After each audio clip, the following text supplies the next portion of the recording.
1 2 3 5 10 20 লাখ টাকা একদিনের ভেতরে আমি এত টাকার মালিক হয়ে গেলাম শুধুমাত্র এই অসুস্থ লোকটাকে বিয়ে করার জন্য। জেনি, তুই তো এখন বড়লোক হয়ে গেলি রে। টাকা দেখে এমন করছে কেন, পাগল নাকি? আরে আমি যেসব করছি উনি কি বুঝতে পারছে নাকি? দেখি তো। হ্যালো মিস্টার, না ঘুমিয়েই আছে, কি করছে এসব? ওয়াও, এটা তো রোলস রয়েলস এর নতুন কালেকশনটা। এখন কি এটাও নিয়ে যাবে নাকি? আপনি কি আমার কথা শুনতে পারছেন? এই কি হলো, আমার কথা শুনতে পারছেন না? তাহলে এটাও আমার। এটা বিক্রি করে তো কমসে কম 5 কোটি টাকা পাবো। যাই এখন এই সবগুলো নিয়ে ঘুমিয়ে পড়ি। আও, এটা আমার, এই সব কিছু আমার লাগবে। এখন আবার কে আসলো? আরে ভাই, কি হয়েছে এভাবে ডাকছিস? কনে যদি বুঝতে পারে আমি অসুস্থ না তাহলে ধরা পড়ে যাব। না, বুঝতে পারবে না। তুই বাহিরে আয়, এখন কোনোভাবেই সম্ভব না। আরে আয় তুই না, সকালে দেখছি যা, এগুলো তো আমার স্বপ্ন ছিল, তুই একদিনই পূরণ করে দিলি। আরে আরও করব, ওয়েট কর জেনি। টাকার জন্য একটা প্যারালাইজ ছেলেকে বিয়ে করেছি আমি, করেছি, তাতে তোমার কি? Blue blue, excuse me mister, ইয়াশের কেবিনটা কোন দিকে?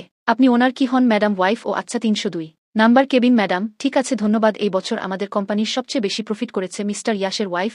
এখনই ওনার রুমের দিকে যাচ্ছে। বস বস, কি হয়েছে? এরকম হাঁপাচ্ছ কেন? ম্যাডাম আসছে। কে? আরে আপনার ওয়াইফ। কি ও এখনই আসছে? হ্যাঁ, তাড়াতাড়ি সবাই পালাও, এদিক দিয়ে যাওয়া যাবে না, ধরা পড়ে যাবে।